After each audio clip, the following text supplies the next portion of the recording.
First, it is an honor to serve in the state senate, to serve Knox County, the best county in the state. Mm-hmm. And as far as I'm concerned, whether you live in my district, which I have 3 times the square miles Senator Briggs does, just saying. But, or you live in his district or part of the Lieutenant Governor's district, I do think we have the best Senate delegation in the Senate. You know, I tease people, but it really is kind of true. Lieutenant Governor has all the power, Senator Briggs has all the brains, and I have all the common sense. So we work well together. But we went back 2 weeks ago, back to session. We always go the second Tuesday in January, and we work until we pass the budget. Some people would wish that would be all we would do. But then we were off all last week, and so this early period is when people are getting their bills filed. That's when people are coming in saying, hey, can you carry this bill? Can you do this bill? And it's like, you know, it's constant. You know, I always call them like great bearing gifts. They're coming in with the little folders and said, okay, what about this one? And, oh, it's just a simple little bill, you know, type thing. Those are the worst ones to take because they end up being the hardest bills. But so very little has gone to committees yet. So what I do, I chair the Senate Transportation and Safety Committee, and I'm on the Health Committee. Senator Briggs is on the Transportation Committee with me, but he chairs the state and local committee. So he's over anything that, I said, I'm over the roads and bridges and potholes and airports and things like that, and the highway patrol and homeland security. He tells people he's over the prisons and the liquor and, you know, things like that. But it's a good mix. It's, you know, he does a lot of work with the county commissions and things like that. But, so what we do early on in my transportation committee, because I don't like to waste time, and I always feel like we can always learn more, we have people come in and give presentations. So yesterday we had TDOT gave an update on the state of our roads and everything in Tennessee and the new Transportation Modernization Act and how that's moving.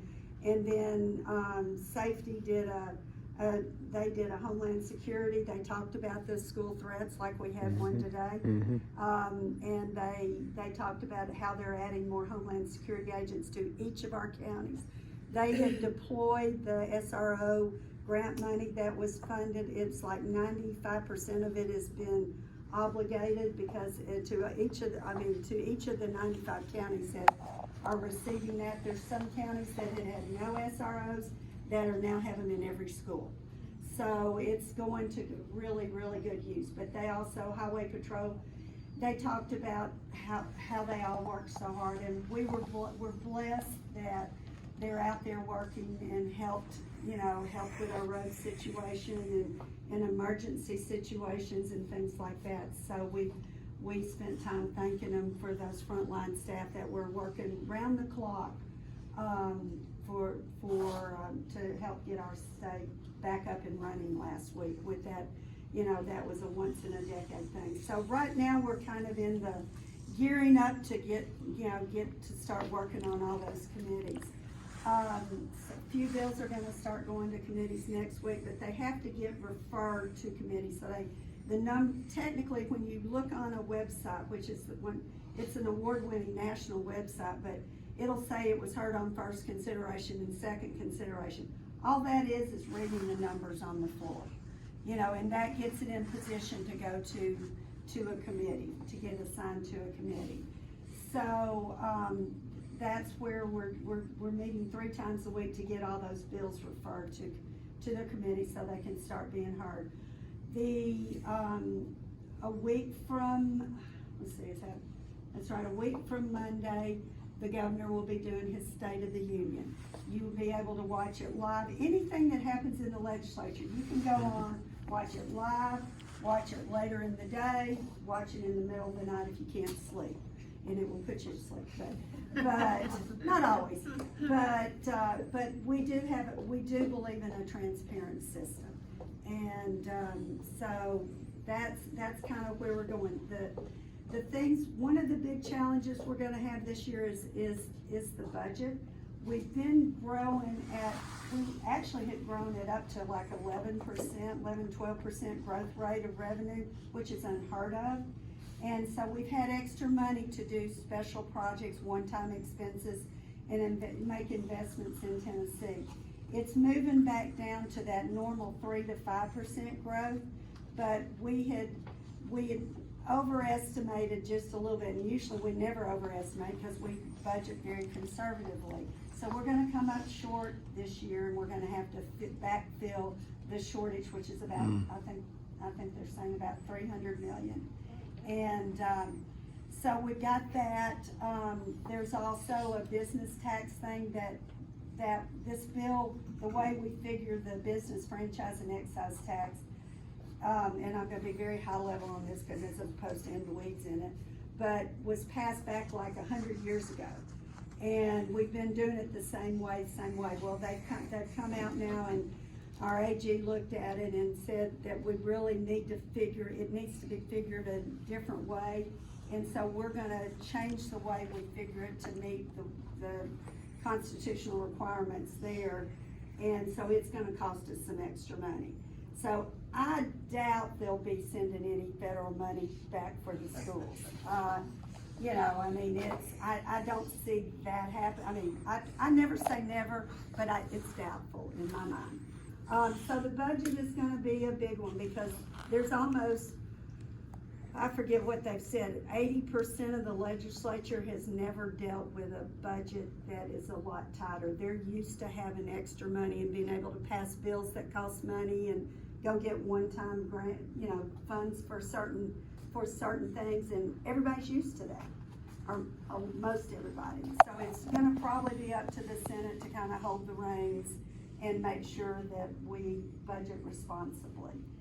And so you've got that. Crime is gonna be a big one, you know, and there were a number of bills that were proposed for special session that the governor didn't propose, and special session is really just supposed to be about what the governor proposes. So those have been held over, a lot of those have been refiled.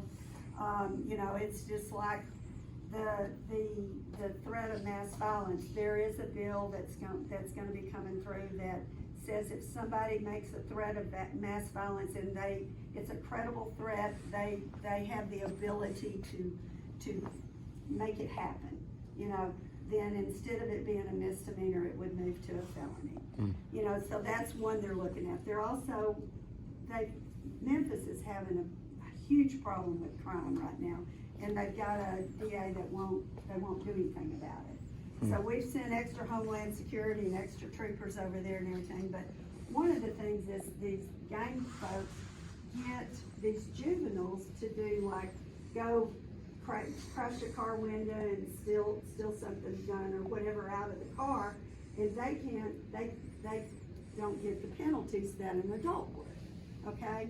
So what they're looking at is blending a sentence if a juvenile commits certain crimes, and it'll be up to the judge's discretion, but I'm sure they'll be listed in the bill. And I don't serve on judiciary, but they would blend it so they would serve both a juvenile sentence and an adult sentence, so they could complete their sentence. Because what's happened is they may be sentenced for 10 years, but they become an 18 in 2 years. So they only serve 2 years of their sentence, so they're not really being rehabilitated. So that's another one they're gonna look at. So crime is gonna be a big one that is gonna be discussed. Obviously, people are hearing a lot about education. The school choice education vouchers, you know, anything, whatever you wanna call it, that is gonna be one of the governor's key bills this year. I will not see that bill until it hits the floor. And at that point, it would have gone through education and finance. So at that point, if it makes it to the floor, it will pretty much have the votes to pass it, even if I don't show up that day. So, but it's something that we're watching. I'm talking to people, I'm getting ready. And if you don't get my newsletter and you like it, just let me know and we'll get you on the list. But I'm getting ready to send out a poll that will go out in my newsletter and also on Facebook that's talking about some of these issues we're talking about. There is a school choice question on there to get, you know, what people are thinking about, talking about. And but the bill, we haven't seen the bill yet. we know the concept, but we have not seen the bill. And so I tell people right now, I've not voted against school choice bills in the past, voucher bills. I've just not voted for them because I felt like our primary obligation was to make sure our public dollars went to the public schools. But we have invested a lot of money in the past decade in public schools, and then with the new funding mechanism where there's the money, the formula follows the students there, and it's a much better funding method. That is a little bit different story, but I said I'm looking at the data from Memphis and Nashville for, you know, how their voucher thing has worked. I'm looking at data from other states. I'm concerned on how it will be funded and how it'll affect special ed kids and kids that are having behavioral issues as far as transferring into a private school or something. But I'm talking to people, I'm polling people. We're keeping up with everybody that emails me on it, that talks to me about it. We're doing our due diligence right now. So I'm not saying I'm yay for it. I'm not saying I'm yay against it. I can get up here and have a good debate on either side, because I get the arguments for both sides. And but that's going to be a big issue. Transportation, we passed the big Transportation Modernization Act last year. $3.3 billion was put in extra from general fund money put into transportation. If we had only not done that and only used our gas tax revenue that was coming in every year, and looking at the $30 billion projects on the list that were just on the list, not new projects for growth, but that were on the list, it would take us, kids in high school would be senior citizens by the time we got them all done. So we needed to do something that was different. So it put, you know, $3 billion more for the more or less the urban areas, and then $300 million for each of the counties, which was exponentially more than they ever get in a given year for the county road funds. So, and that was, well, I'll be watching and working with the state on how that's implemented. I met with all the leadership at TDOT and their consultants on the choice lane projects that they're going to be doing over in Nashville, and talking about the process. I said it's me and 10 men sitting around the table. But I'll be working to keep them accountable, making sure we're going to move in the direction we need to move as efficiently as possible. Trying to think what other issues. There's a lot. There's mental health. I've at my request, but the Lieutenant Governor and Senator Briggs and I requested that the Department of Mental Health do a study on the viability of putting a new mental health hospital in the Knox County area. I've actually, since Lakeshore closed back in 12, I've actually made sure we've gotten extra money. So actually more money is being spent on mental health treatment in Knox County than was back when we were at Lakeshore, and not just inflationary. We've gotten a lot of investments for new programs. The new one that's opening up at the Old St. Mary's and the Urgent Care Center on Millbrook, and several different things. I've worked real closely to make sure that was funneled here. But I talked to the commissioner yesterday. I think the report's about to come out here in the next few weeks, so I'm looking forward to seeing the recommendation. Of course, that would just be a first step if they see, you know, the viability of it.